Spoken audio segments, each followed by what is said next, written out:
All right, give it to me. Don't worry. It'll make sense in the context of the podcast. Okay.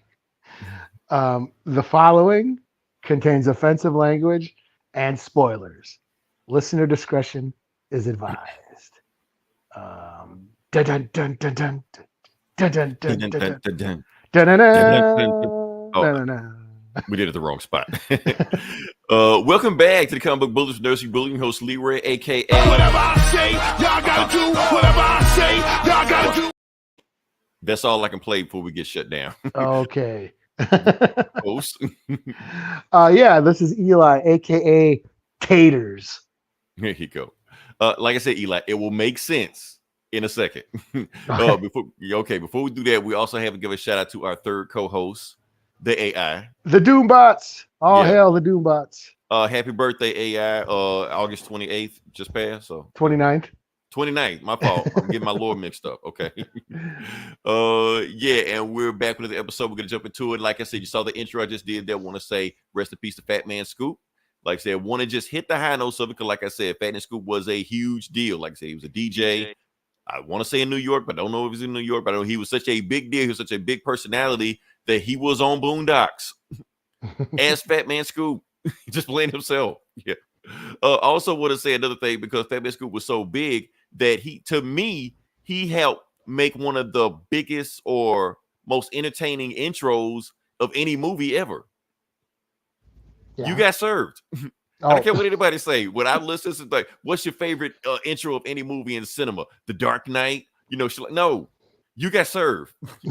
Watch the beginning of that shit, just like you got Terminator and Predator, Eli. This is my shit. I watched this movie on repeat. I can quote everything, know all the dance moves, everything. Especially the rain, the scene in the rain. That is cinema, Eli. Real cinema. I will have to check this out. You haven't seen You Got Served? I'm sorry, no, man. Man, I feel envious of you, Eli. That you get to experience this. I get to know. I've yet. You're right. Boy, you're happy. You're true for you. Anyway, like I said, this is a comic book podcast. I know we just touched on hip hop a little bit because we're Fatman Scoop, but we're also touching on metal. Eli, can you name another podcast that will give you all of that in one complete package? Not the way we do. Not the way we do it. If you do it, please show me. Please tell me who they are. Who we got here? Yo, Jake, what it do? Jake in the house. Yeah. Not always early or late, but he's always on time. All right. So anyway, I'm going to pass it to Eli because Eli wants to do a music review, which I don't know when he's ever done that on this podcast before. Like I said, I do it all the time for no reason whatsoever. But Eli wants to give us something, so I'm gonna let him just jump into it. And Eli, I don't even know how to start you off. I'm gonna just let you go. Okay, yes, I am reviewing the band Oxygen Destroyer. Now, before you get started, Eli, that's how I know I've been hanging around you too long. Because before you, if I heard the name Oxygen Destroyer for a band, I'd be like, "What the fuck is that?" But now I'm like, that's pretty clever. You know what it is. I know what it is. I didn't know what it was before then, but now I know what it is. So I'm like, that's pretty clever for a band name. Hold on. Yeah. And that's why I decided to do a review. Like, why, we're a comic book podcast. We're nerds. We're a bunch of nerds and geeks and shit. And when are we talking about country? Jake, did you miss the Beyonce review? Anyway. Oh yeah, like you should have heard Leroy talk about Toby Keith, man. Right. Oh yeah, man. I'm still sad about that. But anyway. Anyways, Oxygen Destroyer. Yes. I got to see them the other night live. They came to Minneapolis. Me, Fat T, Izzy, we all went and checked them out. They put on a dope ass show. I bought their new album from them at the merch table, supporting the band, supporting local metal, supporting independent music, and yeah, and it's this new album just dropped a few weeks ago. I've been into these guys for a few years now. And yeah, I saw them the other night, got their new album, gave it a listen. It's great. It's called Guardian of the Universe and Oxygen Destroyer. They are a death metal band but they call themselves kaiju metal.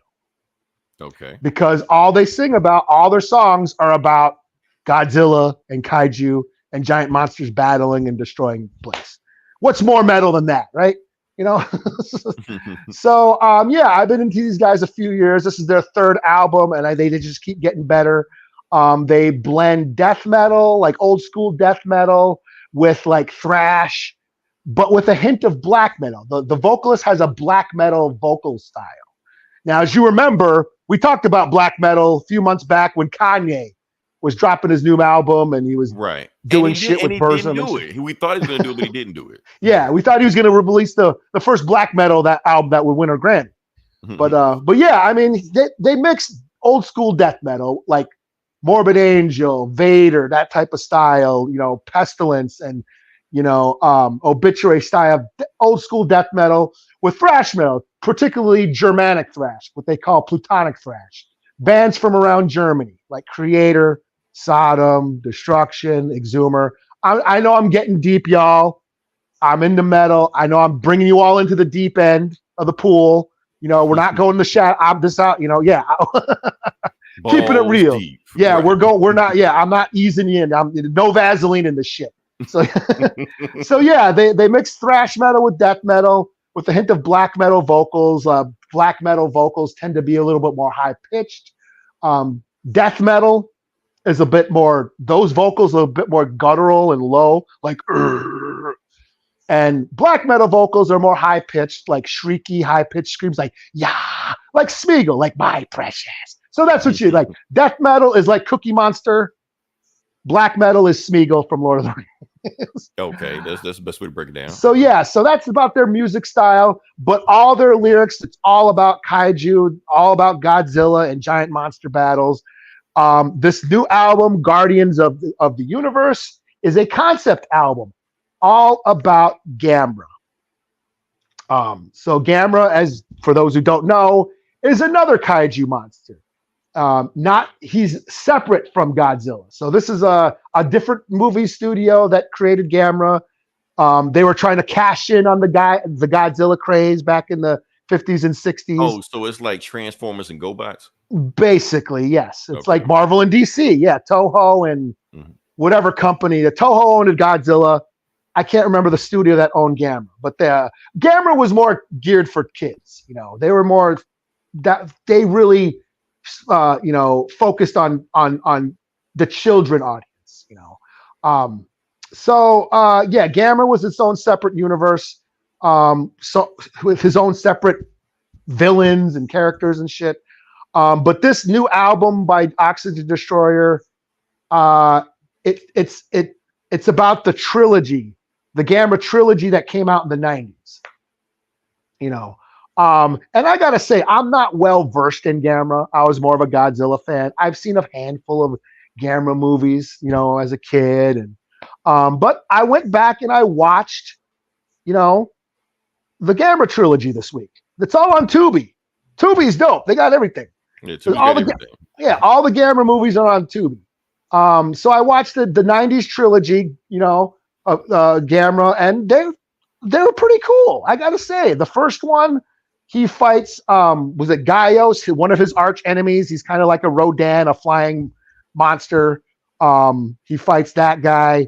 The second one, Legion, is this giant bug, and I gotta say that design was really cool. The giant insect that he fights. But the third movie, Revenge of Iris, I gotta say was really good. Like that was really a really cool movie. Not only just a kaiju movie. It was a pretty cool flick. Yeah, it's about this little girl whose parents die in a kaiju battle. You know, and she blames Gamera. She hates Gamera in that third movie, and she wants revenge on Gamera. She ends up finding an egg that hatches into this little cute monster that she kind of like has a pet monster for a while. But then it starts to grow and it starts to like feed off of her life force. Like they call it her mana, you know, it starts like bonding with her. And then it starts to feed off of her hatred and her anger and her sadness and all her trauma, you know, and then it ends up becoming this big giant kaiju beast and ends up fighting Gamera. And it was, like I said, that was a really cool flick. Not only just cool monster action, but I was into the human element as well, you know. So I came out of that trilogy with a greater appreciation for Gamera. Like I said, I've never been much of a Gamera fan. It's not like I didn't like him. I just never connected with Gamera like I did Godzilla. I mean, because Gamera's weird. He's a giant turtle. He's a giant flying turtle with like somehow has rocket engines and spins like a flying saucer, shoots fire and energy beams. He's kind of weird, and I just never explain it. But I just never connected with Gamera like I did Godzilla. But I have a greater appreciation after watching those movies, and of course listening to the new Oxygen Destroyer album. And yeah, like I said, the album's pretty cool. I mean, for those who don't know, Oxygen Destroyer is the weapon used to kill Godzilla in the original Gojira movie. One. Yeah. Yeah. And I also got to talk with the guy, with the vocalist. We were, me and a few other dudes, we were all nerding out about Godzilla movies and shit. We were like, I showed him my toy collection. He whipped out his phone and showed him his toy collection. And we just sort of nerded out, at the show. It was pretty cool. So yeah, I mean, I've been into these guys for a few years. I actually found them on a Godzilla site. I was like a Godzilla page. I follow Godzilla pages, and I saw them. Hey, check out our new album. This was a couple years ago. We're kaiju metal, blah blah blah blah. I checked them out. I'm like, holy shit, these guys are pretty sick, So yeah, I've been into them for a few years now. The new album's great. I got to see them play live the other night, and they can do it live. They can play. These guys were tight. They were on point. I mean, death metal for those uninitiated might sound like noise, but it's actually hard to play. It takes a great amount of skill to play death metal. The drummer blast beats. That's what I do. It takes a lot of practice. It's not easy. In my old age now, I got carpal tunnel and my hip injuries. I'm getting that those hip cramps that bicyclists get, from doing all my double bass kicks and shit, and playing guitar that fast, the tremolo notes, repeating and double picking like that. It's an acquired skill. It's not easy, And as far as the vocals, you might sound like screaming, but you can't do it like they do it. Beyonce and Lady Gaga, Mariah Carey and Pink, they can all sing, but none of them can do death metal vocals. And there's women who can do death metal vocals that can do the gutturals now. So yeah, show was awesome. The album's really cool. And yeah, I geeked out and watched Gamera movies this week. So yeah, that's my spiel on Oxygen Destroyer. If you're into death metal, check them out. Oxygen Destroyer. They got a Bandcamp. They're on Facebook. They're on Spotify. They sing about Godzilla movies. Their name comes from a Godzilla movie. They actually have a song where they totally shit on the American Godzilla movie from 1998. Oh damn. Okay. The song's called "Death to the False King." So yeah, they're total nerds, and I was like, you know what? We're a comic book podcast. We're a bunch of nerds. Here's some nerd metal. They call themselves kaiju metal, which sounds pretty dumb, and it is. But like I said, metalheads are basically a bunch of nerds. It's the Big Bang Theory with long hair. They're all Dungeons and Dragons geeks. So yeah, Oxygen Destroyer. Check them out. Yeah. 2 thumbs up. Plus, I'm just glad we get to talk about music we like. The internet seems to be flooded with music they hate. Oh, I hate this artist. This artist sucks. Let me share their link to it. Why are you sharing the link? Why are you talking about it? Find people you like and talk about them. So that makes the world go better. So yeah. Let's check some of these comments. Let's see here. Who is this guy? Who is this? Hi. A new listener? Hi, John Paul. Hi. Or is he saying hey? Or hey, or hell? Or ho. Hi ho. Okay, let's see. Jake, what we got here? Damn, 80% of your face is forehead. Yeah, thanks. All right, so is this Frankie? Frankie, what up? Frankie, yeah, what up? Yeah, what up? Y'all talking about the new Crow movie yet? No, and we won't either. Sorry. Oh yeah. So it was. Oh yeah, this one, Jake, right here. This podcast is sponsored by Tubi. I wish Yeah, no if shit. there was ever a podcast Pay that was us, sponsored man. by Tubi, it would be this one. So yeah. That's All what right. we need. We need to be one of these podcasts that makes money. Right. Just get sponsored by somebody, anybody. Yeah, man. We got what we got to do. And right now we got to do our sponsor, and we got to do a Right. Just commercial and stop shit. everything and just do this. You know? Yeah. Yeah, like we don't have. We've been doing this for like almost 10 years now. We Damn should. Yeah. Hey, anybody else to listen to this? Y'all want us to sponsor? Just pay us to just talk about some bullshit you got going on. Let us know. We'll stop the podcast for a second and just broadcast your bullshit. Yeah. I know that was a terrible advertisement to get sponsors, but who cares? All right. That being said, we'll do the next part of the podcast. Sure. Okay, now we're going to talk about the thumbnail, the thing people are here to talk about. Now, like I said, Eli just did a deep dive on death metal, Gamera, Godzilla. I'm not doing that. And like I said, I'm going to do Lord of the Rings. We're going to talk about Lord of the Rings for a second. You've seen the thing right there.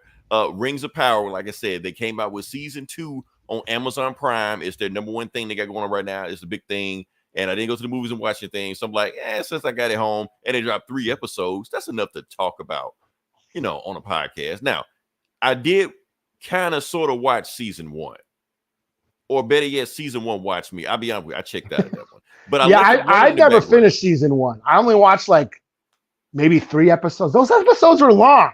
Right. Now, Eli, does it count if you just let the episode play and you're not paying attention? Does it count as you finishing it? Well, it gives them ratings, so they might as well. Might as well. So that's what I did with season 1 of Ring of Power. It watched me. I didn't watch it. You were doing your laundry. I was doing my laundry, the back door, my taxes, stuff like that. Playing other video games, but watching that shit. So yeah.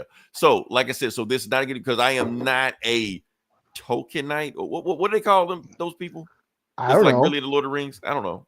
Token files. I don't know. Maybe I should have said token, but anyway. Now I just thought about what they mean. But anyway, I'm not going to talk about that. I'm going to just talk about Lord of the Rings, about what I got from somebody that's not into this shit, what they got from the second season that kind of paid attention to the first season. So what do I think about this show in general? I even talk about the first season from the second season. Eli, I think, and I'm pretty sure you agree with me on this also. I think it's the prettiest looking show on streaming. Like of any streaming show, I think it's the prettiest looking show. Like I think so. I think they put money behind this show. Well, they fucking Amazon paid out their ass to get this shit. Yeah, I mean, what Jeff Bezos like a zillionaire, some shit like that. So of course he's gonna spend money on this. So yes, the show looks beautiful. I think the money is on the screen, the costumes, all the shit like that, top notch like that. However, I don't really care about the show or the acting or the plot or anything like that. It's just like, I don't care about any of this shit, man. They're just talking, and I guess they're into it. That's it like that. But that's how I felt about season 1. Now, Eli, I'll be honest with you. I think I'm a little bit more into season 2. And I'm going to tell you why. The reason I think I'm a little bit more into season 2, because season 2 is a little bit more Lord of the Ringsy, if that makes any sense. Like the first show, like the first season just felt like shit, just Dungeons and Dragons or some sword and sorcery shit. And every now and then some Lord of the Rings shit pop up. But this actually had Lord of the Rings shit in it. For instance, in a Lord of the Rings show, this season actually has rings. Rings, huh? Yeah. Like the show is called Rings of Power. They actually have rings of power, rings that have power in them. So that's an improvement. That's a step up. Okay. We're getting somewhere. Like we actually have a story here somewhere. Oh, what else? Okay. Now, and they promised us season 2, we're going to get Sauron. Now, we all know Sauron. Eli, obviously, you know Sauron. You don't know nothing. Yeah. The big evil dude, the Prince of Darkness, the most. He's the one who forged the ring. Forged the ring. Yeah, he's the one supposed to be the most evil dude in fiction, all this shit like that. We all know Sauron. Like, like Lord of the Rings, you're like, that's the guy. So they gave us Sauron, Eli, and guess what he looks like in season 2? Yeah. Okay. Well, yeah. I knew he was like a human, like was he or a wizard? I told you knew more about this shit than I did. Yeah. Okay. So when the dude just walk around like I'm Sauron, they're like no, you're not. Okay. I'm expecting this when you tell me I'm going to see Sauron, not this. Now I understand that if you into this shit and you expected, this is Lord, this is canonical and all this bullshit like that. Okay, cool. It just threw me off. That's it. But guess what, Eli? He does transform. He does have a transformation in this season. and he Okay. transformed into this. An elf? I Looks guess. like an elf. Yeah, I guess some elf. Yeah, so he's just stupid, sexy Sauron in this shit like that. So he just walk around like that. I'm like, I don't want the sexy shit. Give me evil Prince of Darkness. That's what I Yeah. came to see. Not Dungeons and Dragons Vader. bisexual Yeah. Sauron. It's like that. Yeah. So, but hey, I'm on the forums. I'm on Twitter and shit like that, kind of like because it's throwing me off. And they're like, yes, they done it. This is canonical and accurate. I'm like, okay. Frankie, hopefully Frankie knows some shit about this because, like I said, it's throwing me off because I'm lost to it. Oh, he's still talking about the Crow. Oh, the Crow. We're not talking about the Crow. Anyway, if y'all not watched what episode, is it worth it? Well, that's what we're talking about. We're actually like worth it. Now that's the thing. Oh, not only that, I'm gonna get a little bit deep into it. Like I said, so you got sexy Sauron, but they also throw some other shit in there. Also, they also throw Gandalf in it, even though he's not Gandalf. But Is that not? Is that the dude? Is it? So was that Gandalf? Because okay, that's Gandalf, but they're not saying it's Gandalf. Okay, because like in the first season, I only watched like a few episodes. I never finished the first season, but there was like a wizard. We were just, is it Gandalf? Is it Saruman? We didn't know which, but then people were saying, well, it can't be Gandalf because this isn't from his time and blah blah blah blah. So no one really knew who that guy was. And then I never finished the season. So I never found out. So maybe it's not Gandalf. Maybe because they never said it's Gandalf. All the scenes thing. He's got amnesia. Yeah. He fell from magic. He fell from the sky and like the hobbits or whatever. And those aren't really hobbits. It's pre-hobbit. It's before the hobbits were like I'm so a thing. fucking confused on this show. Eli, I thought I knew what was going on until I started talking to you. Now I have no idea what's going on. Yeah. Yeah, that's all I remember from watching the first season. Like I was into it. I thought it was fine, but like I fell behind. And those episodes are like an hour and a half. It's like watching a movie every week. Yeah, they're like long as fuck. They are. Yeah. Once I fell behind, I was like, I'm 3-4 episodes behind. That's like 8 hours. I ain't got time.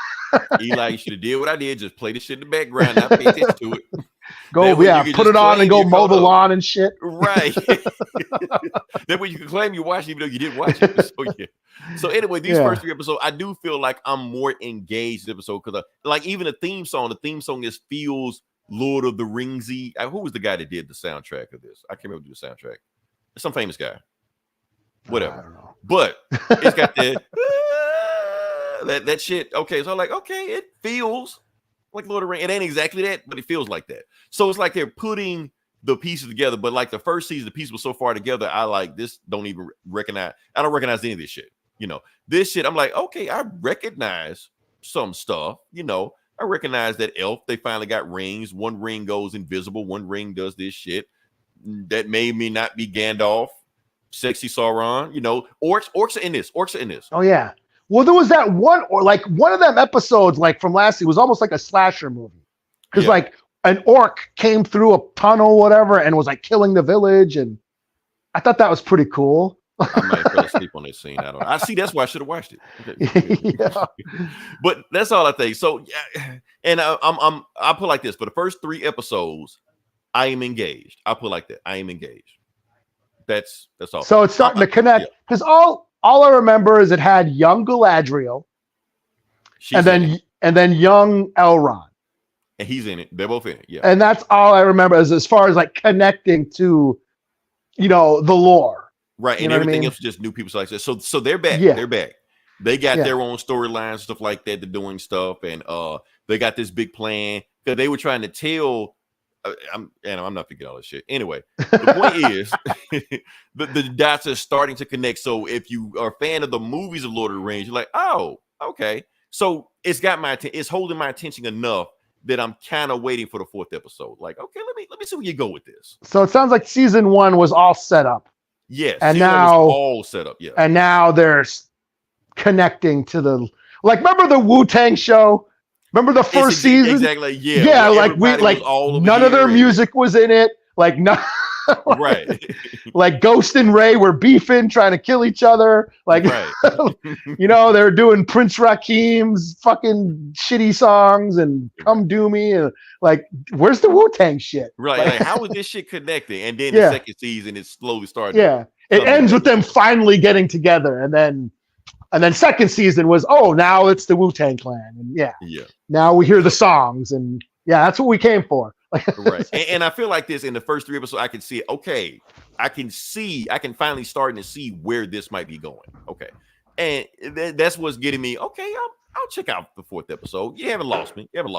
I'll actually pay attention this time. Let's see where it goes. So hold on. Let me see what Frankie got here.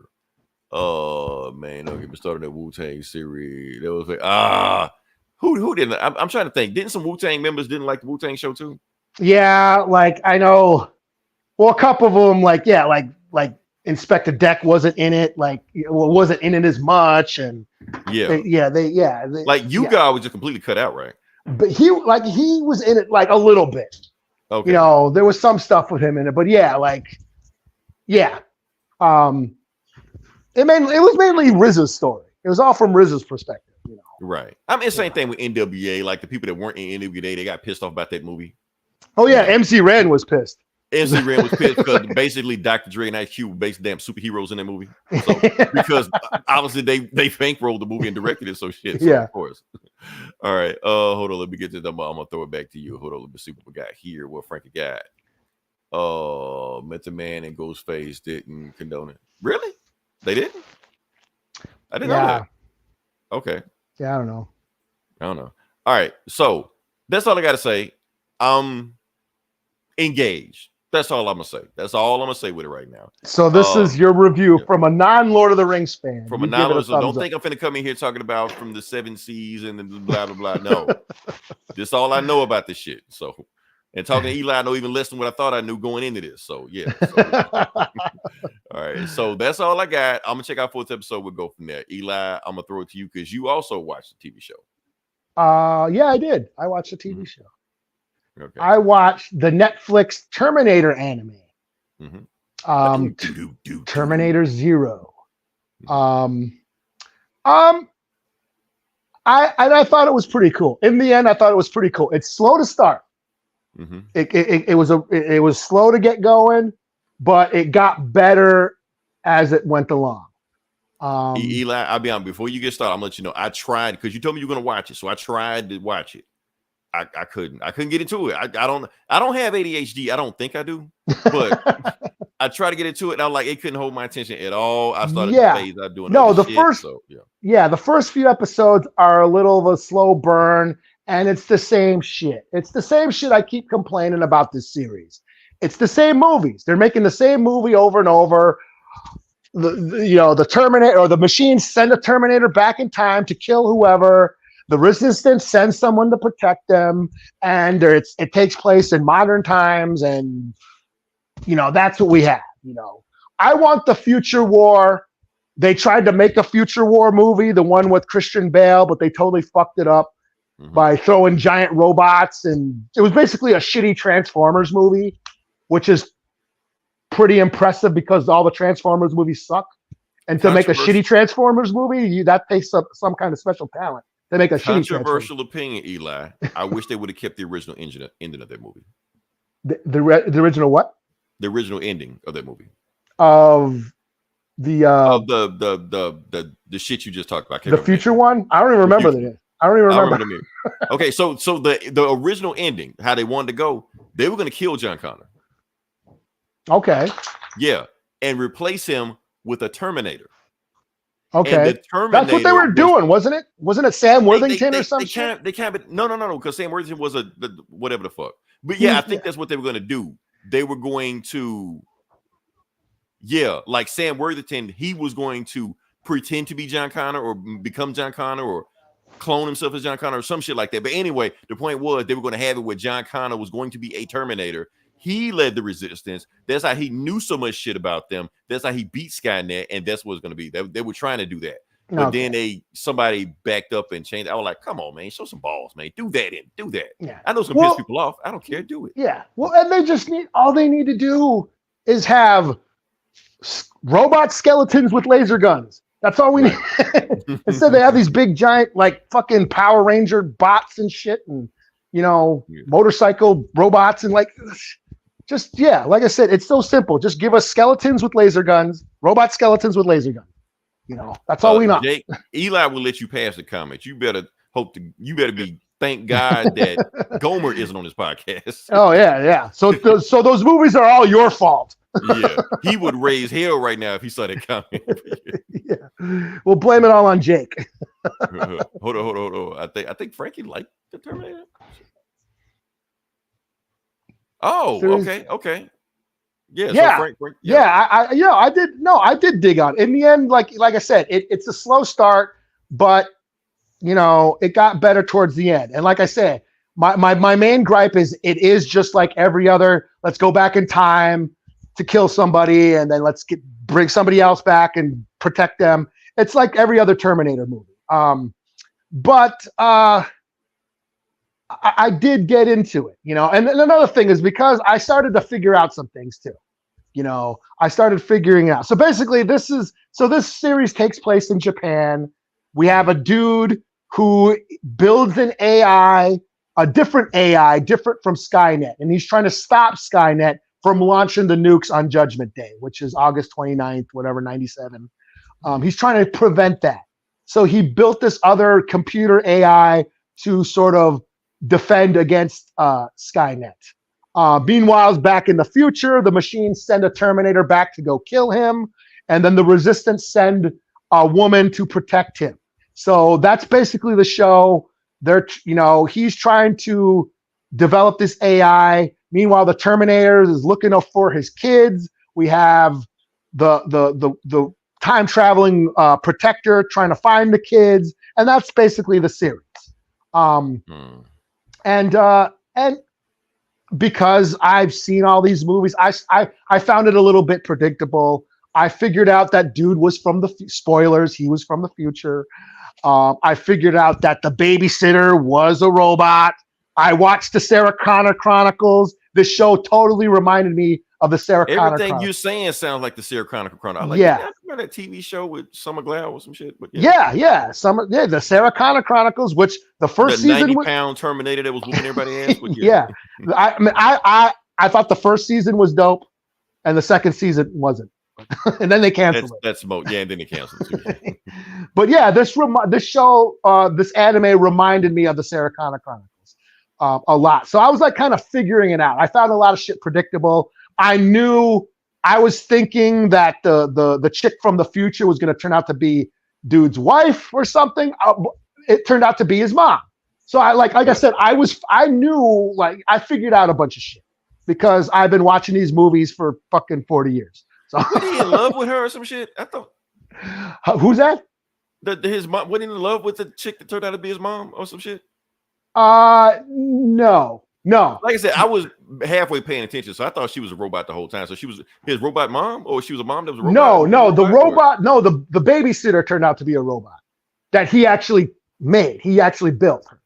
Oh, okay. So who's it? Okay. And then, but the woman who went back in time, I knew he was going to be related to her somehow. See, I was so checked out. I thought they were the same person. I'm sorry. And it turned out to be his mother. Okay. But they weren't in love with each other. No, okay. No. So it's not that type of okay.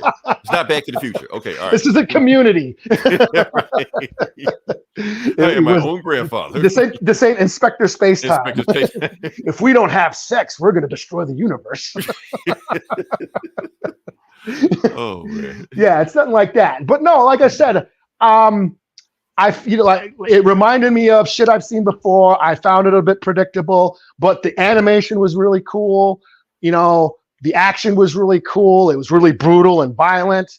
And the plot was pretty well done. Like I said, I was into what was going on. And like I said, as it kept going, by the fourth episode, I was pretty much hooked, and yeah, the soundtrack was cool. And yeah, I was digging on it, yeah, my main gripe is it just sort of followed that same old time travel story. That's pretty much my only gripe. It followed the plot of every other movie, every other Terminator movie. I found the most interesting parts is when dude is talking to the AI and trying to convince the AI to save humanity. And the AI is like, why should I save humanity? And so it raises those existential questions that all those robotic movies sort of bring up, like The Like Matrix. humanity would be better without humanity. Yeah, Blade Runner, Isaac Asimov, I, Robot, or Ultron.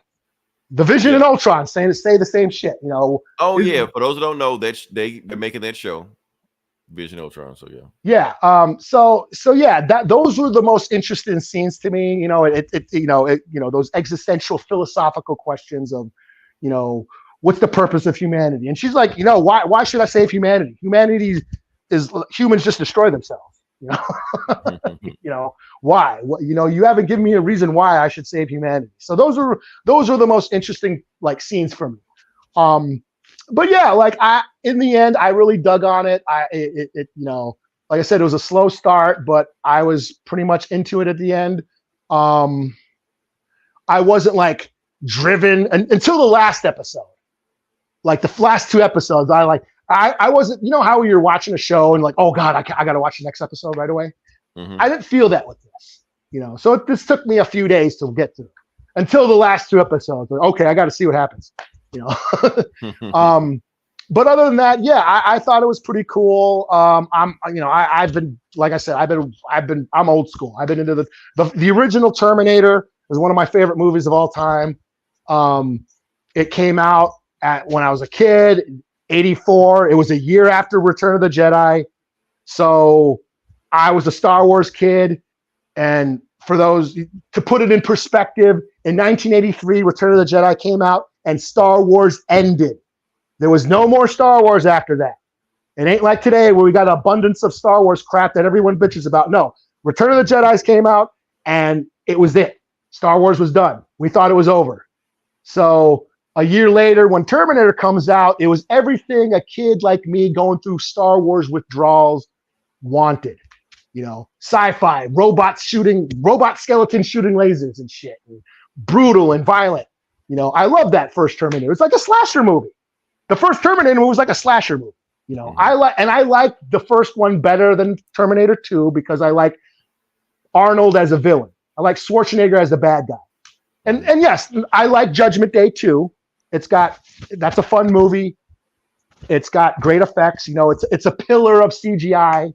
And as cool as the T-1000 is, I think the T-1000 ruined the franchise because we went from robot skeletons shooting lasers to morphing blobs of crap. Right.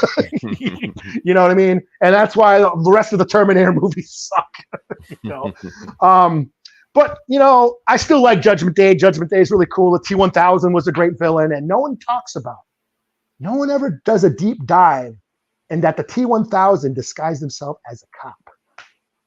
I think I've heard some discussion about that before, but you're right. No, not too much, but yeah. Yeah, that's because interesting. Remember at the time back in when that movie came out, 92? 91, 92, yeah. 91, 92, we trusted the police. I think this is before Ice Cube. This is before Rodney King, before we saw Rodney King shit. Before yeah. Ice Cube fucked the police, before all that, so we trusted the police. Yeah. So ahead of its time. But no, like I said, I love the first two movies. And I gotta say, this anime is probably one of the best things the Terminator series ever done. We've had. Wow. Okay. So we need. Hold up. I'm gonna say exactly how you imagine your head, Frankie. We need sharks with freaking laser beams attached to the series. Shout out Austin Powers, but anyway. Yeah, but yeah, I think that didn't they have that shit in that one future movie? Weren't they in submarines and shit in that one Christian Bale movie and shit? No, I think you're thinking about that shark movie with Jason Statham. The Meg or whatever. Megalodon. The Meg, yeah. No, I thought there was like people in submarines in that Christian Bale movie. I'll be honest, I barely remember that movie, Eli. Yeah, well, that movie. Yeah, neither. Yeah, I don't think it's as the movie bad as sucked. That's why. I don't think the movie's as bad as everybody's saying it is. I just don't remember it. I don't know why. Just whatever. I haven't had a serious commentary in 20 years, and I'm 30. Yeah. Well, check it out. Like if you there is a great deal of fan service in that show, and yeah, if again. They're rebooting everything. The Alien and what do we talk about? The Killer. All these reboots. if you never grew up on the shit like my old ass did, you probably will dig it more. You know. Shout out to all you maniacs that joined in on our killer podcast last week. I don't know why that crazy ass episode did numbers, but yeah. Like I could see it. Kids that are into anime digging on the show a lot. You know. Yeah. So I thought it was a bit predictable. I knew where it was going. I figured out all the big surprises and plot twists and shit. You know, but it was still pretty cool. And just to see like a good Terminator show, a good Terminator content for once. Yeah. You know what I mean? So I'm gonna try again, but I think I only got 1 or 2 days left of my Netflix subscription. Well, like I said, by episode like 3 or 4, it starts to pick up and get really good. You know. So I'm gonna try to watch it again. That way I don't have to worry about renewing my subscription. I'll just let that shit just lapse. So and they're only like a half hour. So that's good. Then not like Lord of the Rings, an hour and a half. Yeah, you've got to watch a movie. You are committed to this shit. So yeah. So comic bullies and comic book and camel toes. Comic book and camel boobs toes. and camel toes. Oh, that's cool. right. Yeah. Big smelly camel toes all over your head. Moose knuckles, son. Right. All right. Can we move on to the next part of the podcast? Yeah. Where, I don't even know. Oh, I know I'm going. 3.5 out of 5. That's my rating. 3.5 out of 5. There you go. Yeah. I can't give a rating on Lord of the Rings. It's just I paid attention. There you go. That's my rating. So, yeah. All right, Eli, are you ready for the next one? I know what I want to do next. All right. Okay, now, like I said, the biggest movie of the year was everybody was excited for. Deadpool and Wolverine. I saw it. Oh, I saw it. What? I did. I finally saw it. Cool. All right. Twice now. I watched it twice now. What? You saw it more times than I did. Okay. All right. So, like I said, you saw the movie. I saw the movie. Everybody saw the movie. It's the biggest movie of the year, stuff like that. But we can all agree that this was some kiddie shit.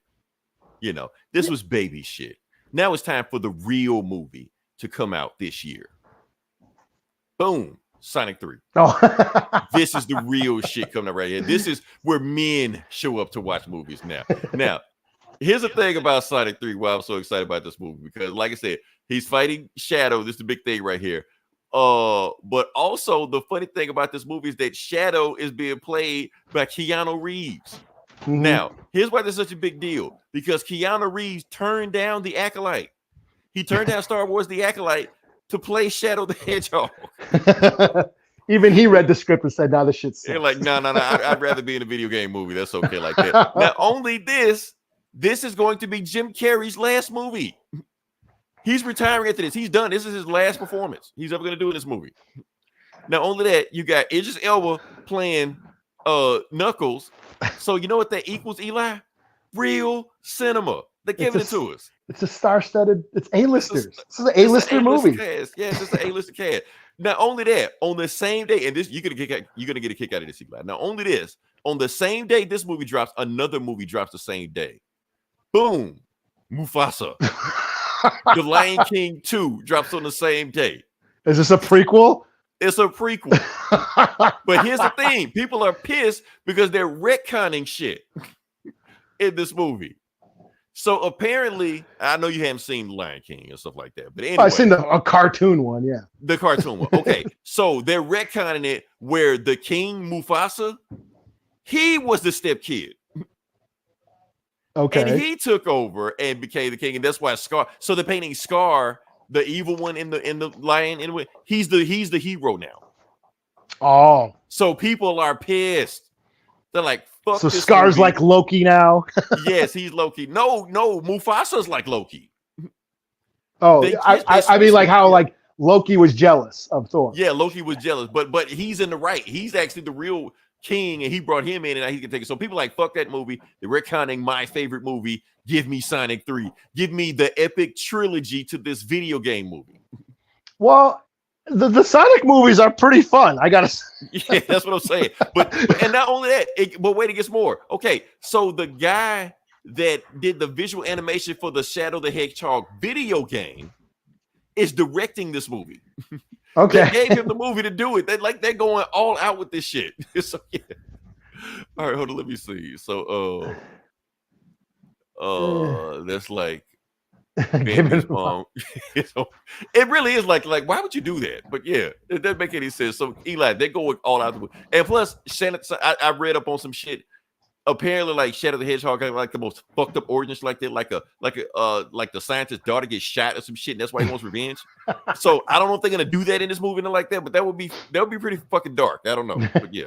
Well, I mean, like I said, I've enjoyed the Sonic movies for what they were, Yeah. and like it's kind of sad when Sonic has better Speed Force effects than the Flash movie. Right, the Flash, right.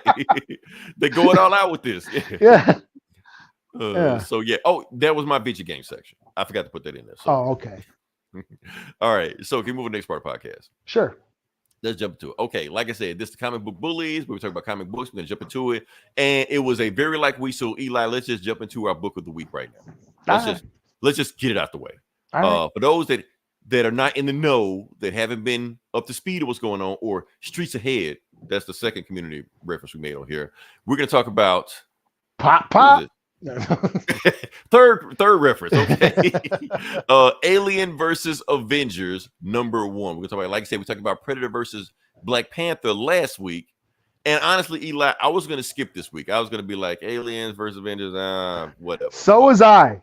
I was like, skip it. I was like, eh. And then I saw who wrote it. Right. I didn't know who wrote it. I was like, oh, wait, Jonathan Hickman wrote this? I'm like, okay. What? Okay. And then everybody like in our circle started talking about it, like, oh, you got to read this. You got to read this. I'm like, why? It's Avengers versus Aliens. Why are we reading this shit? All they gonna do is just take an old Brew comic from the 70s, just redo that shit. Yeah. But no, they didn't. No. they okay, that's what I'm saying. So hold on, let's see what we got here. Don't worry, we're gonna jump into it. I need to know details. Well, Frankie, you came to the right motherfucking place. Because here's the thing. So in this podcast, you got two guys here. You got one guy that knows a good bit about the Avengers, and one guy that knows all about the aliens. So we're just gonna tag team this shit and just jump into it. So let's just start with it. Go to it. Bam. Let's go to it. So let's start with Alien vs. Predator. So the book starts off in the middle of it. We have a spaceship that kind of like the Enterprise, but not the Enterprise. I think the one look like the Enterprise. Anyway, let's keep going with it. And you have a Kree soldier getting experimented on. And you got an alien face hugger. Okay. Help me out with this shit. Okay. Yeah, the face hugger. Right. Face hugger. And you have two Shi'ar experimenting on the Kree. And what are they doing? They're experimenting on different aliens. They've experimented on 5 aliens so far. One of them is the Kree, and it didn't take. But they're saying 4 out of 5 of the aliens we did it on, it actually worked. And I'm gonna go down the road the aliens they did. So one of them they named is the Strontians, and they said the facehugger stuck to them. That shit, honestly, Eli, that shit scared me because you know if I'm gonna tell you why. Okay, go ahead. Okay, it's not a large Mars thing. It concerned me. I put it like that. Okay. For those who don't know who the Strontians are, everybody knows who Gladiator is. Gladiator, basically the blue version of Superman in Marvel, he's a Strontian. So if the facehuggers can attach to his race, it's a fucking problem. I'll just put it like that. Yeah. So for those who don't know, the aliens can kind of take on attributes of their host. That was established in Alien 3 when it was running on all fours. It came out of a dog. Well, in the theatrical version, it comes out of a dog. And the director's cut, which is a superior version, it comes out of a cow, which is a better version. But yeah, that's why the alien is running on all fours in Alien 3. So okay. I did not know that. Okay. Yeah. All right. Like I said, there's 2 races we got down there. We got the Kotati. Like I said, if you don't know who Kotati is, it's like some plant creatures the Kree killed. Yeah. And they came back and raised hell and shit like that. We talked about them like 5 years ago or some shit, maybe longer than that. Point was they took to them, but they're plant people, so they suck. Dabari, may who they are, may have forgot them, doesn't really matter. And the 5th race, now the 5th race is the Skrulls. Yes, that's the one that concerns me. Yeah, and they said, they said the scroll, it took to the Skrulls more than anybody else. But the thing about the Skrulls is that the Skrulls don't have a home world. So those who don't know why the Skrulls don't have a home world, because Galactus ate it. That's why. So they're just like, and I like how they said the diaspora, because they're just all over the universe, just basically refugees. So they're like, it's so few scrolls that we can't really use them. We don't have a home world, so we can't use them anything. Meanwhile, while they're doing all that, they get, we're getting attacked by somebody. Who we're getting attacked by? And bam, Wakandans. Okay, this I gotta explain because I know a lot of y'all have only seen Black Panther 1 and 2 and Wakanda Forever and have no idea why the fuck Wakanda's in space. This actually was a big deal in the comics. The Wakandans have their own galactic empire that rivals the Shi'ar, the Kree, everybody else. And yeah, that's going on. So that was Coach, right? That was Coach. That was his whole thing. Now the thing about the Wakanda Galactic Empire, once Coach left, everybody, other rapper tried to sweep that shit under the rug. Like, let's pretend like the Wakanda don't have a galactic empire. But Hickman is using it. Hickman's using it. Yeah, Hickman's using it. So they're getting attacked by Wakandan spaceships. And they get boarded ship. Bam, they break in there, and you got the War Dogs on there, and you get not only one Black Panther but two Black Panthers, and one of them is T'Challa, and we'll find out who. And the other one is the son, of course. Yeah. So they're basically in there, and they're basically like, okay, what are we doing right here? So they're looking around. They're basically because the aliens have been sent on one of their planets. I think it was called T'Chaka's Reach, wiped out one of their planets because they got a bunch of planets. So they're here, look, and they trace the signature back here. And matter of fact, I'm gonna show you can see the aliens right there. It's hard for us to see it, but the Wakanda can spot them because they're the Wakandans, you know. So they zoom in, they see the Wakandans all right there, and then that's when he says, "Azari, do your job." And Azari starts shooting lightning. So take two guesses who his mom is. Well, yeah, that's what I was wondering because when I first saw the lightning, I started laughing. And then I thought, I was like, wait a second, is that Storm his mom or something? Well, see, this isn't the first time Azari has showed up in media before. Okay. Yeah, anytime there's a multiverse story where T'Challa has a son, it's always Azari, and he's always got storm powers. So okay, that's just a thing. Yeah. So it's not shocking. Matter of fact, Hickman was going to bring him into the 616. Okay. In the X-Men books, and the Krakoa shit, he was going to do that. But then they fired him. So yeah. So you got the aliens coming in, they're jumping at him, and Azari just takes them all out. Boom, they're done. That's it. So yeah, moving on past that, he was like, basically like, did I do well, Father? Yeah. I don't know. Eli, this is giving me Bronny and Bronny James vibes. But just saying, Father. So, but anyway, yeah. So anyway, they're here, and T'Challa just like, bring me who runs this ship. I want to have a conversation with him. So they go there, they grab the guy. And he's got white shit leaking out of his face, even though they beat the fuck out of him. Not blood. His blood is white. So you can kind of take to get if you're up on your alien lore, you should know who this guy is already. So anyway, they're basically finding out what he is. They found all this stuff like that. He's basically saying that the aliens that they used to wipe out the T'Chaka's Reach, they have sent pods to every single like major system in the Marvel universe. So any system that you're thinking about, they sent it there, including Earth. So, and that's when like, oh, wait, you took out Earth? And that's when T'Challa takes his mask off and he's old. Yeah. Shocked me. So old man T'Challa. Yeah. So yeah. And he's just like, he's like, what are you? And he's like basically telling him that, this is just a robot. And he took his helmet and then he realizes it's the android from the Alien franchise. You know? Yeah. So Weyland Yutani is making synthetics out of Shi'ar. And he has the Weyland Yutani symbol right there. Yeah. So yeah. And he says, you're just a machine. And he's like, if I'm a machine, do I not believe? Did they say this in one of the movies, Eli? Well, he's a robot. Like, yeah, I mean, yeah, they're a machine. Yeah. Okay. I thought that was a quote from him anyway, but he said android. They call them androids with synthetic. Like in Aliens, Bishop says, I prefer the term artificial human. But this is a Shi'ar. This is a Shi'ar. So Weyland Yutani's reach is off the charts in this story. Right. And he says, if you prick me, do I not bleed? And that's when T'Challa looks at Azari, and Azari just hands him his blade. He's like, well, let's find out. Bam! Chops his head off. And he was like, okay, take his head, take it with us. We're going to download everything from his head from there. That's where they download the more stuff going on from there. And they realize that, and this is what, honestly, Eli, this is what I like about alien stories, is that it's never about beating the aliens, the xenomorphs. You can't do it. It's never about that. All it's about is surviving them. That's all it is.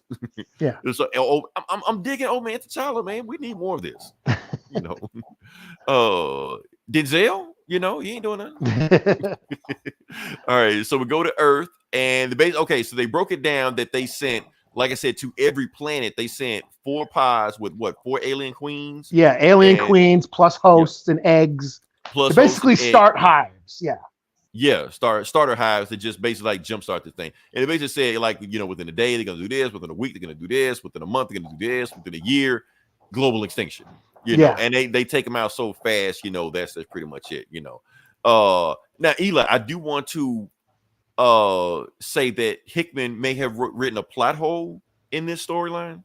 Okay, and I'm just maybe just me nerding out, geeking out a little bit too much on this. Okay, so we just established in the first panel that the Kree can't. I'm sorry, that the alien face huggers can't do anything with the Kree. They can't assimilate the Kree. Well, the Inhumans are part Kree. They're Kree experiments. So technically, the aliens, I feel like they shouldn't have any effect on the Inhumans either, because they're all one thing. But they take out the Inhumans like they're nothing also. So I'm not finna throw the book out the window. I'm just throwing it out. I'm just saying. So well, are you well actuallying? I think I am. Let me stop. Okay. Anyway, like I said, gotta flex that nerd cock sometimes, man. I gotta do it. Where else I'm gonna do it? I can't do it. That's what it's for. We got the table. Might as well throw your dick on the table once in a while. That's what it's for. Okay, Hickman, let me tell you. Yeah, fucking here. Like, fuck these Magic the Gathering cards. Look at this dick. Right.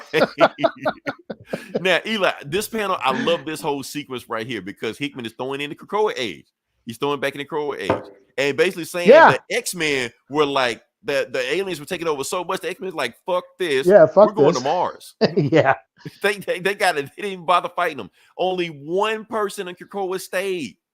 Apocalypse. And Krakoa, of course. Yeah, and that's why I said, remember when I was arguing with Gomer about how I said the Krakoan era X-Men were Nazis? They were like, they were mutant supremacists. Right. Well, look what they did. They all dipped out. Right. Soon as shit got real, they got the fuck out of here. Yeah. Except Apocalypse. He was the only real one. And he started fighting. He was like, if I live, I live. If I die, I die. It don't matter. We're going to do this shit to the end. He just started chopping off alien heads like that. We don't know what happened to Apocalypse. I think he won. I'm sure Magneto was like, fuck these humans. Let's go. Yeah. I like that. X-Men. That's why the Krakoa age failed, because X-Men was some bitches around there. They were worse. So anyway, everything failed except for one city. And that city was powered by Weyland Yutani. And this guy right here, whoever this guy is right here. He's like an old man Yutani. He's like the original CEO of Yutani. Or some Weyland, like Peter Weyland. What's his name? Peter or something? They just said some Weyland guy. I think he's like the original Weyland who's been like trying to prolong his Weyland. Yeah, he was like that's what they established in Prometheus. And in some of the comics that Weyland has been trying, like the dude was trying to search a way to prolong his life. And that's what he was doing, So as you can see, he's an old man and some sort of weird, contraption that's, machine keeping him alive, I guess. Yeah. And like I said, the whole city, there's only one city left and it's powered by Weyland Yutani. So that's the only city that the aliens can't attack. But even then, they're thinking it's only a matter of time before they break through that. So, yeah. So get there. Oh, and then you got old man Bruce Banner and old lady Captain Marvel. Yeah. So, old man Carol, old woman Carol. You're misgendering. Yeah, sorry. Don't at me. Don't cancel me. You're right. And basically they're saying that, even though this city is holding for right now, we pretty much only got about a week left before even this city falls, before the aliens also. And Carol's just like, look, this place is not a tomb. Because Carol's just like, if they finally break through everything, I'm holding it back. I'm going to let it loose. I'm letting it all go. I'm going past binary. I'm going past nuclear. I'm nuking this whole place. So breaking this fucking world. Yeah, I'm taking everything with me. If World Breaker Carol. Yeah. Right. Now that gets you canceled, All right. So basically so anyway, also Bruce, they pay everybody died. So Reed Richards, either he died or left. They never really say what happened to Reed Richards. But anyway, I thought he died. They didn't say. They didn't say. Human Torch died. I thought he said he was on his dying bed or whatever, and he he made Bruce make that promise about I thought Val. he said before he left or something like that. Oh, maybe he did. I don't know. But we do know the Human Torch is dead. Invisible Woman is dead. Franklin, I think, is dead also, or he left, or maybe Franklin left. Thing is dead or gone. Anyway, and maybe Reed's gone. Anyway, there's one person left. There's one person in Reed Richards' family that is left, and it's Valeria. Mm-hmm. And basically, Bruce told Reed on his deathbed. Franklin and Ben disappeared. They disappeared, but they didn't say what happened to them. So yeah. So, oh man, I bet you it's going to be clobbering time. Yeah, so we'll find out what happened to them. Something's going to happen with them later on. So anyway, Valeria has left and basically saying, okay, so Valeria's out there. I'm going to go get her. But before she even get there, boom, Bruce has already hulked out and just super jumped over there to go get her because he made his promise that he was going to protect her. So she's like, oh shit, hey, and she's like, hey Miles, go get Hulk, give him some backup. And yes, we're talking about Miles Morales. So he's still alive. So cool. All right. So Miles is swinging around. Hulk finally lands there, and he's looking for Valeria. And she get there. She's in some kind of fantastic mobile driving around. She was like, "Can you get these guys off me?" And she's getting chased by aliens. And meanwhile, you got Miles back there, and he rescues Valeria. Look, Hulk, you're like, Hulk, you gonna help me out with like that? And he basically like lifts a building and like kills the aliens or swat the aliens away or what? Basically, Hulk smash. That's it. And he's pissed off at Valeria. She like, look, I came to get what I got, and Miles whipping him up, and she got something, and she was like, look, I got the thing. Let's go back. So they go back, and I had to look at this twice. So if you look at Miles here, his mask has teeth in them. Yeah. If you zoom in on it, so his mask has teeth. So anyway, they get in the Fantastic Mobile, or Hulk just jumps off, or whatever the fuck. They go back to I guess they're in the Whaling building or whatever like that. So they're back there, and what did she get? She got an alien egg. I think maybe a queen egg or some egg or something. Yeah, she's got an egg. I don't know if it's a queen or not, but she's got an egg. Yeah, she got an egg, and basically she's gonna do is reverse engineer virus. I think that's what she's gonna do.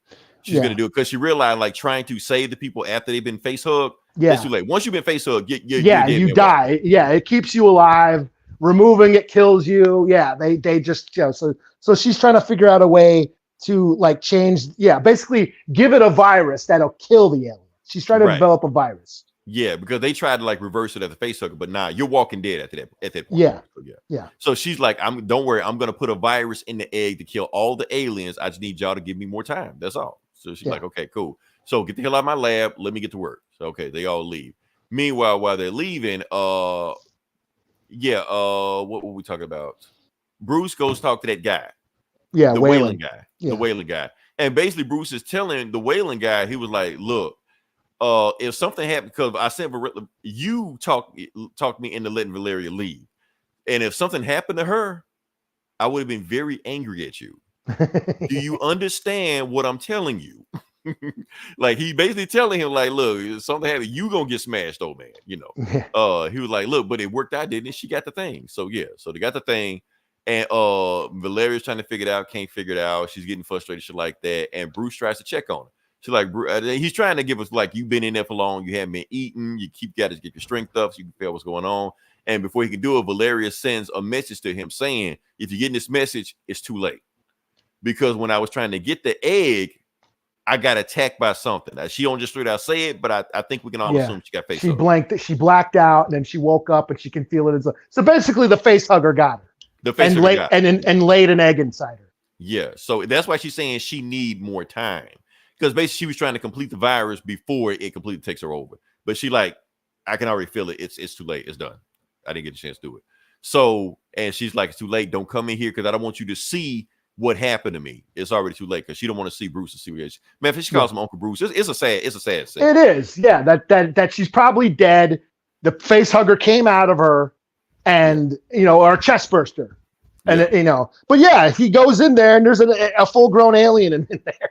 And you can see Bruce's hands, like you see his hand normal right here. And she's like, don't come in here. Whatever you do, don't come in. And you see his hands like, nah, fuck that. You don't tell the Hulk what to do. Soon as he said that, he breaks through it. He's like, yeah. And it's an alien. He gets attacked by it. This is a fucker. Eli, this is what it's all about. This thing right here is what it's all about.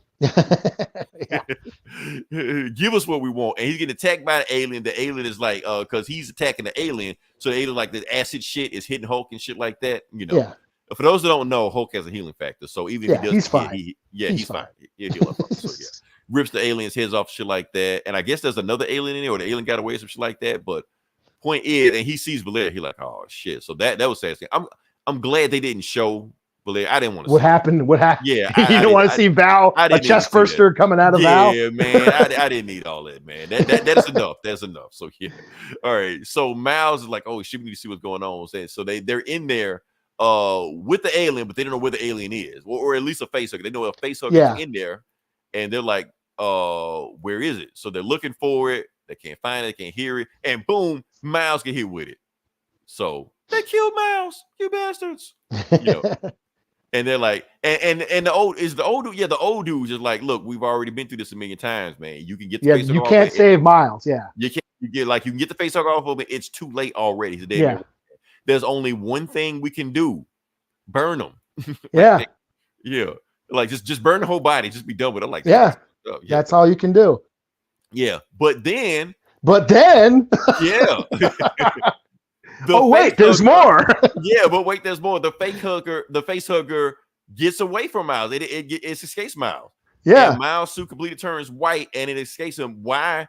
Because just like I said earlier, how Miles' suit has teeth. Had teeth. He was wearing a Venom symbiote the whole time. Yep. So the face hugger face hugged the symbiote. Yeah. So it's a symbiote versus a symbiote. Yeah, bonded. It bonded. Yeah, parasite on parasite. It bonded with the face hugger. Yeah, that's I guess some shit. So yeah. So now, I guess Venom has taken over the symbiote. Venom has taken over the face hugger. And then bonds back with Miles. With Miles. I'm like, what the fuck? Right. And Miles like, what the fuck? Yeah. He's like, okay, so Miles is okay. Yeah. Yeah, he's to fine. be continued. Yeah. And I'm like, fuck yeah. I'm there. Yeah. So yeah, I'm here. So yeah, so Miles has a face hugger alien xenomorph symbiote on his chest. Yeah. Yeah. So he's Venom and Xenomorph combined, and Spider, and Miles, and Miles, Spider-Man, and Miles. Miles got them crazy ass electric powers and shit. So yeah. Yeah, mind blown. Like yeah. Like I said, like this had no business being this good. Right, because this could have been an easy check. Somebody else would have just cast a check. Okay, just Alien Avengers like shit. Because honestly, that's what the Black Panther versus Predator book felt like last week. Yeah, just dumb, stupid fun. We've seen crossovers before. Yeah, right. Predator and Black Panther, Predator and Wolverine. We've seen the Batman and Ninja Turtles, the Street Fighter and Ninja Turtles, Godzilla and the Power Rangers, or Godzilla and the Justice League. You know, just dumb, stupid fun. You don't give a shit. I was like, that's what I was expecting. Get a bunch of superheroes with a healing factor to go chop up some aliens. They'll be fine. Wolverine's going to be fine. The Hulk's going to be fine. X-23. That's all we needed. We would have been good, but not with Hickman. Holy fuck. You know what's crazy about this shit, Eli? This feels like a continuation of like the whole Hickman thing he's been doing. Yeah. It feels like you could throw this shit in every Hickman story he's ever written with Marvel and it would fit right in. And I'm like, what the like, so you're talking about the Gladiator getting a xenomorph. Yeah. When I heard the Skrull, I'm like, okay, dude, both of those scenarios are fucked. I'm like, dude, Hickman, what the fuck you doing? You're gonna give us all fucking nightmares. Like, what? Yeah, but you're talking about a race of alien Supermen. That's kind of fucked up too. So yeah. I'm like, what the fuck, man? And then I'm like, holy shit, what the fuck is he gonna do? Because after this, with the Venom and like Venom symbiote, fucking xenomorph Miles, like, what is he gonna have? Fucking Galactus xenomorph and shit? Right? Like, what the fuck? This is fucking Hickman. You know how he does it. Right, that's what I'm saying. Like, this it's crazy. What is Hickman doing? He's a man. Yeah, I was like, my mind was blown. Like, this is the one of the coolest alien stories I've ever. Right, one of the coolest Avengers stories I've ever read. So, yeah. All right, this is the first issue. So yeah, this is such a breath of fresh air after Romulus. Like, yeah, I feel like that. Like I said, this is the easiest 5 out of 5 I can give anything. Yes, book of the week, book of the month. Fuck, I don't. Book of the year. Yeah, no shit. Yeah, like you just needed a simple, dumb, stupid crossover, but no, Hickman went mad deep. Hickman with Hickman. Yeah, Hickman. Right. All right. So yeah. All right, so I'm gonna throw it back on you, Eli. What you got next? Well, the only other book I read was Grommets #4. Wait. Before you go, you want me to go next? It's up to you. Because we kind of tag team the last one, so I guess we could flip the coin on the next one. It's Let up me to throw you. this back before you go, Grumman, because I know you're gonna go in deep. Let's knock out X-Men. Okay. I thought you dropped. Is this that one where they're in Alaska or whatever? Yeah, but there's nothing that came out other than this. It was like it's either this or this. Okay, because I'm gonna do one more book after this. It's a shitty I thought book. you said you were done with this. I thought I was. They kept pulling me back in. All right. All right. So yeah. I'm gonna do X-Men #3. I skipped the last issue. It was like an alien invasion, some shit. Who cares? They're back in Alaska, and basically it's Cyclops versus cops or some shit. That's what the book is about. So anyway, boom. Let's get to it. All right. So book starts off with okay, the Alaska thing, and they're being invaded by some soldiers, and they've been brought there by the Vanisher. If you don't know what the Vanisher is, he was Brad Pitt in Deadpool 2. So there you go. All right. He's an X-Men too, but anyway, and they say, all right, let's go get these muties. And Vanisher is a mutant also. He's like, hey, y'all come with the racist shit. You know, like, hey, look, you want to be free from this shit at night. He's like, okay, y'all go do this. So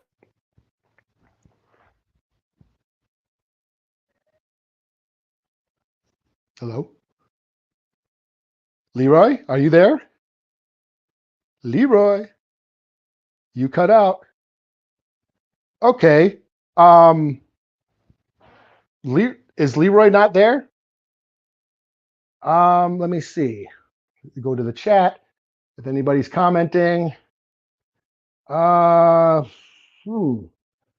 see. Well, if Leroy got cut out, he's the one who's controlling the screen. I have no control over the screen, so he's should I do my Grommets review now since Leroy in here? I guess I could do okay, his computer blacked out, so keep talking. Okay, well I'll just keep talking. I'm just going to do my Grommets review. This comic, I'll do Grommets #4. So this is on Image. This is Rick Remender and Brian Posehn writing this slice of life story about skater kids in the 80s. This is issue #4. But basically, this kid, he moves to Sacramento? He moves to a new town. He's the new kid. He's into skateboarding. He's into punk rock. He's into thrash metal. And he's kind of a reject in town. He has a hard time making friends, but he does end up befriending a few other skater kids. And that's what this story is. It's just these kids, coming of age, slice of life, hanging out, skating, getting into trouble, skipping school, chasing girls, blah, blah, blah, blah, blah. And so in this issue, they're throwing a party. He has a crush. They both have crush on these chicks, these girls, and they're throwing a party. The one guy's parents are going to be out of town, and they're throwing a party. But before the party happens, the one kid finds out that his dad, that they're moving again, that they're moving to, I think, Arizona, I think Phoenix. So, and the kid gets mad. He's like, we're always moving every couple of years. I have a hard time making friends. I just found, some friends here. I don't want to move, blah, blah, blah. And it ends up becoming he ends up getting into a big argument with his dad and his mom, and he kind of storms out, goes and visits his friend. They have a kind of argument. He's still mad. They kind of argue like, dude, you don't even care. I'm moving, blah, blah, blah, blah. So, and then the party happens, all the skater kids come in, they're hanging out, and all they're doing is watching movies. They're watching Escape from New York. They're smoking pot. They're kind of having fun, and just, one of the guys is trying to hit on the chick, and the other girl likes the one kid, but he's like in a mood. He's like, I don't care anymore. I'm moving. Why should I get close to these people? So he ends up storming out. The girl follows him, and he's like, where are you going? He's like, I'm moving. I don't care. Nobody cares. Blah, blah, blah, blah. And she's like, no, I care. I'm your friend. And so they start getting close. And it looks like they're right about to hook up. But then a bunch of jocks show up in their pickup. And they're like, hey, we heard your parents are out of town. And they got a keg and shit. And they come in and they basically ruin the party. They come in and the jocks ruin the punks' party. And it says to be continued. So Yeah, and like I said, this is a lot of fun. I've been really into this book lately. Yeah, it's just a slice of life, skater culture in the 80s. They're into punk rock, they're into thrash metal. That's what I was into. So I've been really digging this book lately. So yeah, this was a good issue. Another good issue. 4 out of 5. You back, Leroy? I'm back. All right. My camera's completely gone. I'm not going to fool around with it. I don't even know who that guy is. Is that Kanye? Is it? It looks like Kanye. Why did I do that? Don't ask me why I did that. I'm pretty sure I did that for a reason. Is he wearing that Burzum hat or something? Is that the black metal hat? I think so. I don't know why I did that. I promise you I don't. Anyway. All right. Well, I did my Grommets review, so I'm all booked out. It's all on you. Okay. I'm not doing X-Men. That book was kind of sucked anyway. So all yeah. right. I'm thankful for my computer overheating for saving me from that shit. So yeah. But I got one more book I'm gonna do. I'm gonna do one more book. All right. Okay. The book I'm going to do is no, not that one. The book I'm going to do is Power Girl number 13. It was a light week, Eli, but I'm gonna go ahead and do it and just talk about it so we can go from there. For those that keep it up with Power Girl, I haven't either. So yeah, we're just gonna jump into it, see what's going on. And, the reason I picked up the book because she's in Asgard, and she's on a date. All right. Asgard Power Girl. Yep. DC. Yep. Okay. Now I read one of those Brainiac tie-ins with Power Girl, House of Brainiac. Oh, with Crush and with House of Brainiac and shit yeah, like that. That was right. Yeah. So that's done. This is new. This is a new thing. Notice how Power Girl becomes let's check it out on a light week. Yeah, good. Like let's just check out Power Girl. Why not? I wonder why. Yeah. Anyway, so let's talk about Power Girl. Let's see. So, like I said, she's in Valhalla having a date. We're Asgard. So yeah. Anyway, she's on a date with this guy named what was the guy's name? Sid. You can't read that, can you? I can't see that. I forgot this guy's name. And I can't remember his name anyway. Some dude. Axel. That's his name. Axel. So he's taking it to Valhalla. That's what we're taking it to because he was on Earth. And took it here. He wanted to impress her. So that's why he took like the long way around and did that. And while she's there, there's this squirrel that's on there. And it's Ratatosk is the squirrel's name. Now, one of the reasons I'm doing this book is because Supergirl isn't the first person to go to this place. Wonder Woman went to this place also. And she had like a long adventure here, stuff like that. And I'll get into a little bit also. And she met that squirrel also. That squirrel basically lives in Yggdrasil. So, yeah. And he sees Power Girl and he likes her blonde hair. He just that makes sense. Yeah, and just like lays in the blonde hair, your tresses like that. So yeah. Oh, and she's like, oh, and your cousin Siegfried wants to see you. And she's like, okay. So he goes down there and he meets Siegfried, and that is boom, Siegfried. Now, Siegfried, there's the reason I got the book, Eli. This is actually the reason I got the book. Because of Siegfried. Now, for those who don't know who's Siegfried, he was in the Wonder Woman comics also. He was either Wonder Woman's ex-boyfriend, Steve Trevor's ex-boyfriend, or both of their ex-boyfriends. Wonder Woman comics get weird. So, yeah, there you go. All right, so that's Siegfried there. We call him Siggy. His name is Siggy. So, yeah. And he sees Power Girl. He's like, oh, shit. Okay, who is this? And the first thing he does, put the moves on and stuff like that. Like I said, he got Wonder Woman and Steve Trevor. So, yeah, what's Power Girl? He can get her. And basically says, why don't you show you the battle? So, basically what they're doing in Valhalla is that this is the Battle of Valor. So they fight every day. They kill whoever, or sometimes they get killed. And the next day doesn't matter because the Valkyries restore them to the place also to start the fight all over again. So no matter what happens, you can't really get killed or die because of Valhalla. So yeah. And Power Girl is like, I'm Kryptonian. I can fight all these guys by myself. She's like, well, show me. And then she just beat the shit out of these guys. Boom, boom, boom. That's it. So yeah. And basically they're both looking at it like, oh shit. And he was like, man, quit flirting with my he's telling his cousin, quit flirting with Power Girl. So, and that's pretty much it. So, yeah. So they go dine at the grand festival feast or shit like that. And she's looking around and she sees that there are animals in Valhalla also. So how do animals get here? And because the animals also died in battle. Like you got this chicken that protected his roost from a raccoon. You got this dog that defended his family from a bear, and you got this raccoon. I'm sorry, you got this rat that was trained to sniff out bombs in the subway, and it fell on one of the bombs and saved the city. And it gets her all emotional like that. And that's when Siegfried's are like, hey, did you find those boots you went to look for? You're like, I found the boots. Like, why don't you take Power Girl outside and go test them? So they test out the boots, and these boots apparently he found that give you super speed. She like, oh really? Well, why don't you race me? She like, why? Because I have super speed. So if you can beat me in a race, that means those boots were worth it.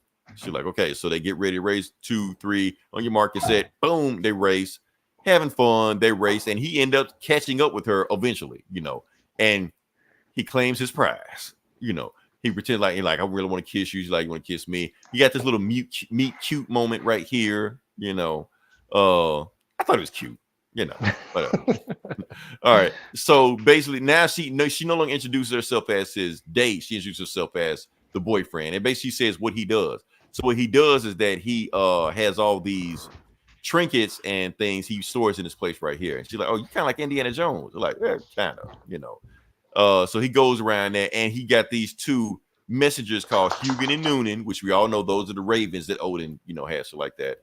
And basically shows all other stuff he's got. And we see also the mirror of Mimir, that headless thing. If anybody played the new God of War games, that's the thing that knows everything. And she's like, you can make it, you can see anything. Oh, sorry. Oh, you're good. And she says, well, let me see my best friend, Omen, what she's up to. And they take her to just show a dream of what she's doing. And she's like freaking out right now.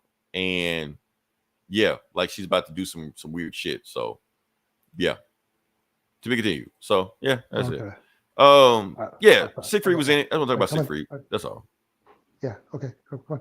Yeah. Oh, sorry. I'm letting the dog out. Oh, it's cool. Talking to the dog. I just want to talk about that. That was all. So that was the Power Girl book. Like I said, the Power Girl book is exactly what you expect a Power Girl book to be. So yeah, full of romance and romance and pretty much every Power Girl book. If you read a bunch of them, every supervillain just wants to bang her anyway. That's why she fights. So yeah. So that's pretty much a Power Girl book. So yeah. Anything else you got or no? Like I said, I'm booked out. I only read 2 books this week. I've been waiting. I thought that Destro was supposed to drop like last week, but it didn't. And then thought it was going to come out this week, and it still hasn't dropped. I don't know what the hell. I don't know. Hopefully they'll figure something out. So yeah. But yeah. Like I said, if you listen this long, definitely like, share, subscribe. Sorry, my camera went out. Did it come back on? Man. We were so looking forward to that X-Men book. Yeah, you really weren't. But yeah. Next week, I don't know what's coming up next week. We'll figure out. We'll find something to do. Something will crazy will happen. Until then, this is Leroy. This is Eli. We'll talk to you guys next week. Same bullet time, same bullet channel.